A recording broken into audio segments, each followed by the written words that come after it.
Ministério Marcos da Silva, marcosdasilva.org. Mais detalhes no final desta gravação.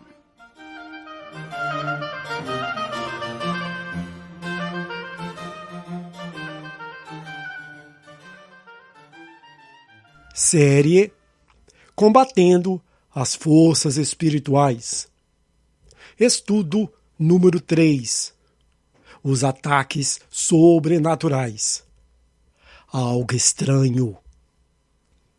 De todos os tipos de ataques à disposição de Satanás, o ataque sobrenatural é o mais possante e difícil de se defender.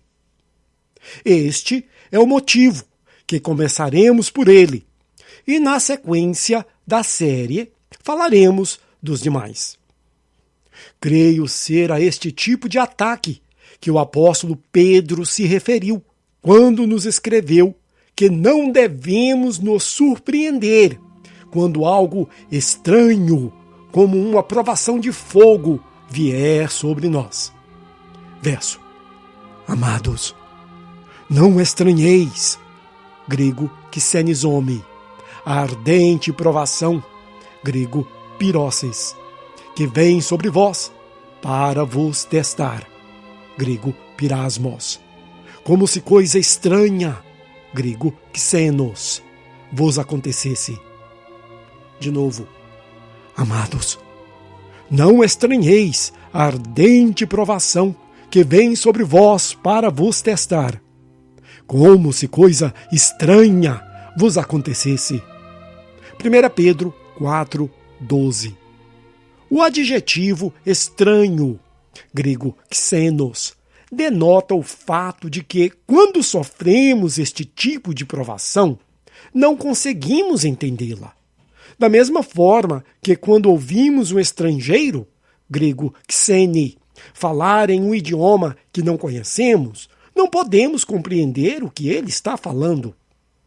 A dificuldade de entendimento não está no tipo de tentação, mas sim na sua intensidade.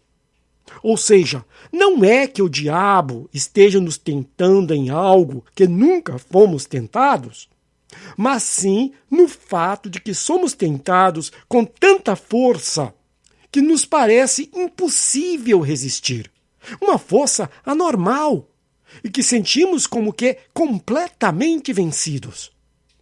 Estamos o tempo todo cientes do que está acontecendo? Sabemos que estamos considerando, desejando ou meditando em algo que não nos beneficia em nada. Sabemos que estamos agindo contrário à vontade de Deus e que, se cedermos à tentação, nos arrependeremos. Mas mesmo assim, nos vemos levados por esta estranha força. O apóstolo Paulo possivelmente também pensava no mesmo tipo de tentação ao nos escrever. Verso: Vejo outra lei nos meus membros, que guerreia contra a lei do meu entendimento, e me leva cativo à lei do pecado. Romanos 7, 23.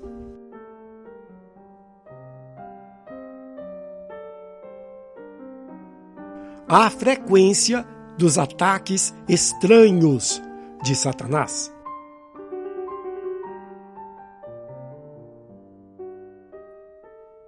Este tipo de ataque estranho não ocorre com frequência.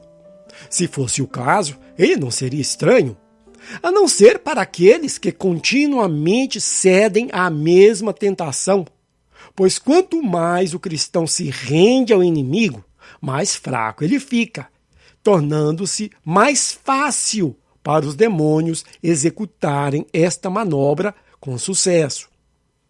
Por outro lado, cada vez que o cristão, mesmo fraco, 2 Coríntios 12:10, recusa ceder, mais frustrados e menos frequentes se tornam os ataques, segundo o que o nosso irmão Tiago nos disse. Verso: Sujeitai-vos, grego hipotasso, pois a Deus, grego theos, mas resisti ao diabo, grego diabolos, e ele fugirá de vós. De novo, sujeitai-vos, pois, a Deus, mas resisti ao diabo, e ele fugirá de vós. Tiago 4:7. Ou seja, cada vez que, por causa do nosso amor a Deus, oferecemos resistência às investidas do inimigo, não somente ficamos mais fortes, mas também assumimos uma posição ofensiva devido à presença intensificada das hostes angélicas enviadas por Deus. Tornamos o ambiente ao nosso redor um local desfavorável e hostil para o exército das trevas, que assim é forçado à retirada. Verso: o anjo do Senhor acampa-se ao redor dos que o temem e os livra. Provai e vede que o Senhor é bom. Bem-aventurado o homem que nele se refugia. Salmos 34, 7 e 8.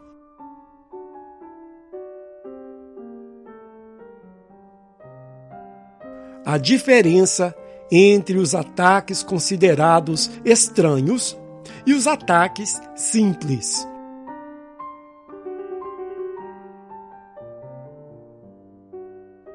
Sendo este o primeiro dos 3 estudos desta série que lidam com os ataques sobrenaturais, deixe-me explicar a diferença entre estes ataques e os ataques simples. Os ataques sobrenaturais do inimigo diferem dos ataques simples no sentido em que, como já mencionado, não encontramos muita justificativa para a sua magnitude.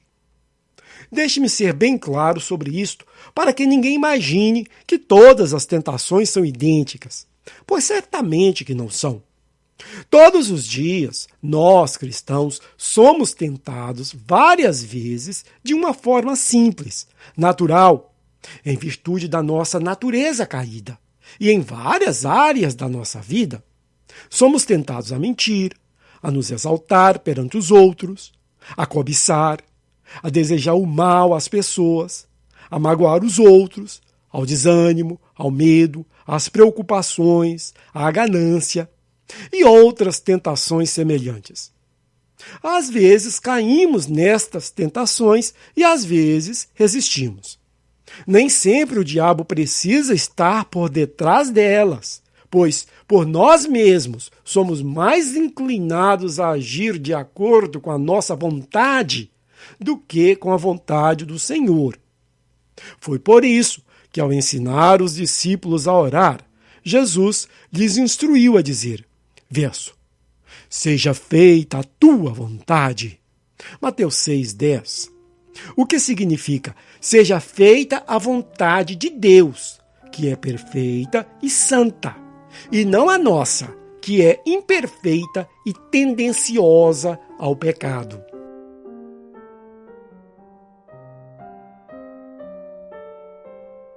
Exemplos práticos sobre os tipos de ataques satânicos.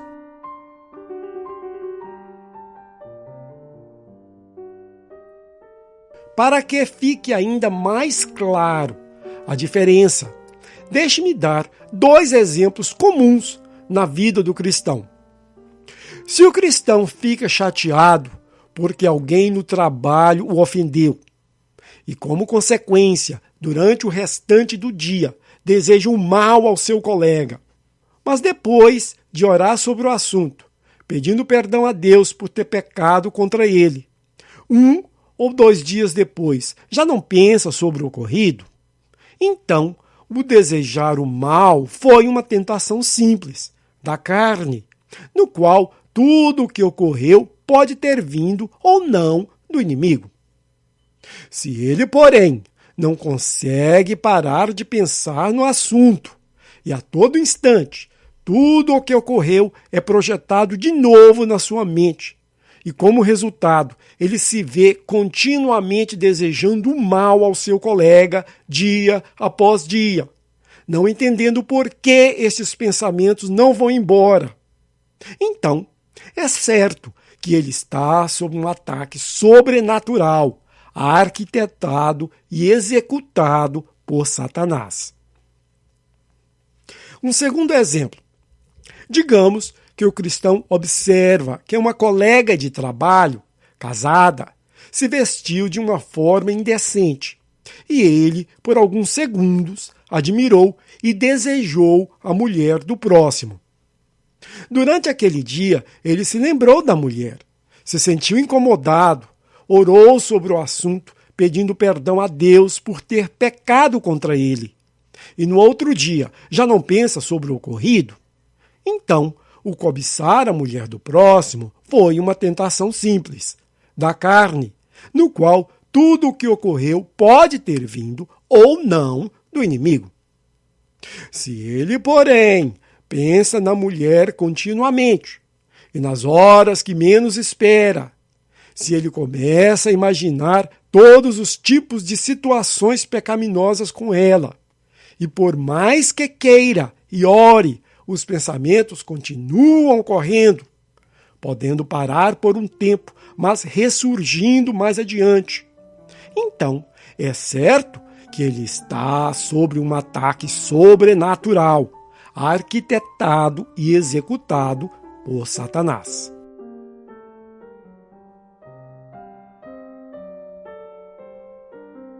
Exemplos de tentações sobrenaturais nas Escrituras.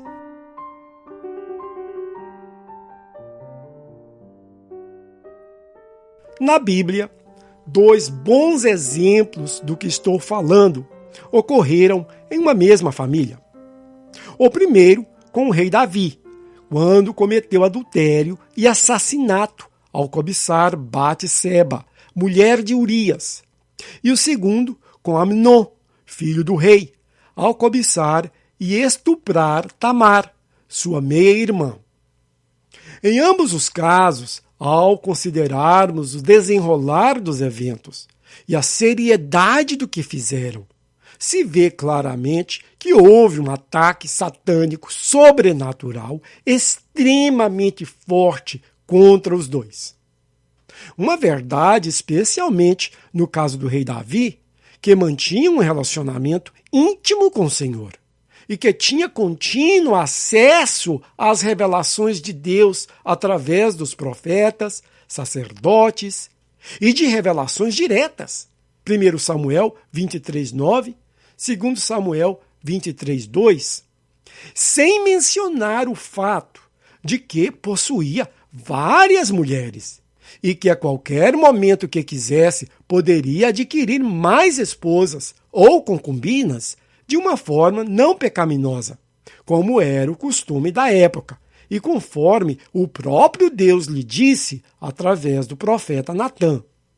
Verso: E te dei a casa de teu senhor, e as mulheres de teu senhor para ti. E se isso fosse pouco, te daria mais. 2 Samuel 12:8. Mas em outros estudos recentes já escrevemos em detalhes tanto sobre o caso de Davi como o do seu filho Amnon.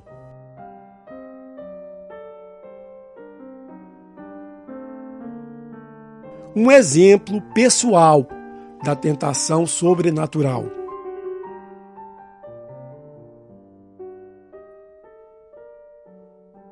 Os ataques desta categoria podem explorar qualquer uma das fraquezas do ser humano, como na área de relacionamentos, finanças, sexo, saúde e em todas as outras áreas. Por exemplo, me recordo que anos atrás o inimigo me atacou dessa forma através da preocupação e do medo exagerados. Ele utilizou uma pessoa muito difícil no trabalho para me causar uma preocupação quanto à perda do meu emprego. A preocupação foi comum e natural, mas a sua intensidade foi incomum e claramente sobrenatural. Ou seja, a frequência que o assunto vinha à minha mente e a força exercida sobre mim eram completamente ilógicas. sem mencionar o exagero quanto aos possíveis desfechos. Por dias segui orando. Me lembro de madrugada, rosto em terra, clamando ao Senhor em desespero por misericórdia. Foi um período de intenso sofrimento e incessante luta espiritual. Até que o Senhor veio ao meu socorro e a situação se resolveu, também de uma forma sobrenatural por parte de Deus. Miraculosamente, para surpresa e alívio de todos na empresa, a pessoa problemática mudou para um outro estado e pediu demissão.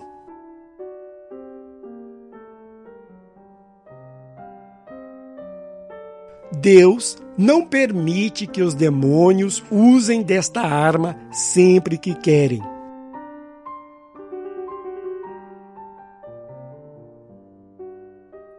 Queridos, este tipo de ataque é fortíssimo, cruel e impiedoso. Por isso, não creio que o Senhor permita que o inimigo utilize desta arma com total liberdade. Em outras palavras, não creio que os demônios possam atacar a qualquer um com esta força a qualquer momento que queiram. 1 Coríntios 10:13. Existe certamente um controle divino quanto ao uso deste poder sobrenatural que os anjos, neste caso os anjos caídos, possuem sobre nós, seres humanos.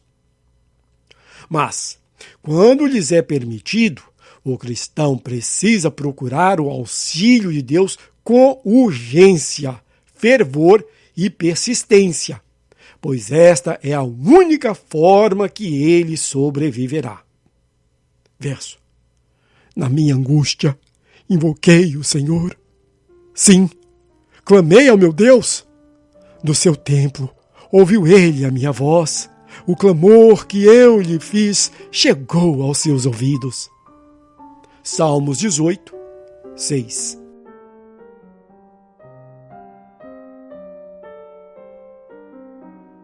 Por nós mesmos, não temos como resistir aos ataques sobrenaturais.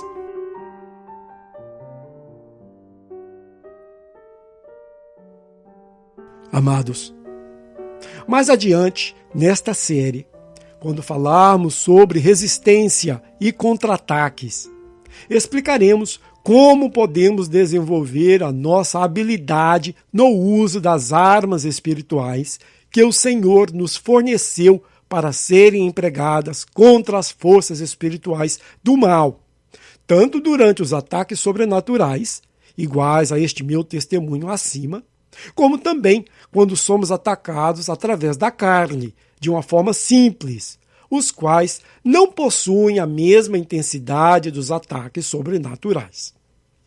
Por agora, deixe-me apenas deixar bem claro que por nós mesmos não temos a menor condição de resistir aos ataques sobrenaturais do inimigo.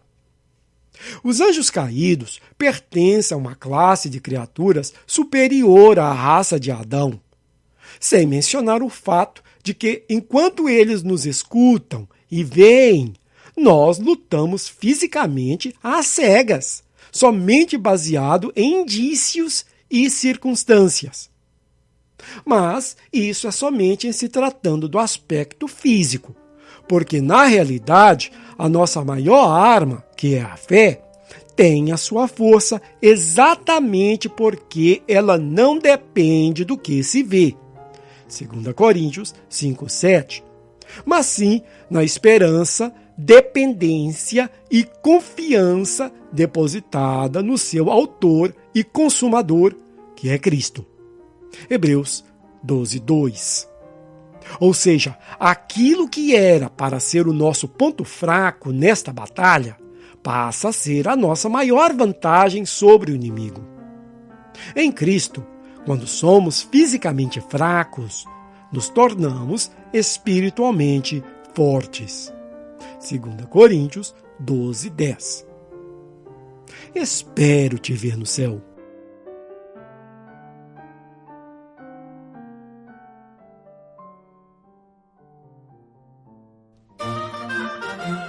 Ministério Marcos da Silva. Acesse o nosso material gratuitamente no site marcosdasilva.org. O endereço do site é markusdasilva.org.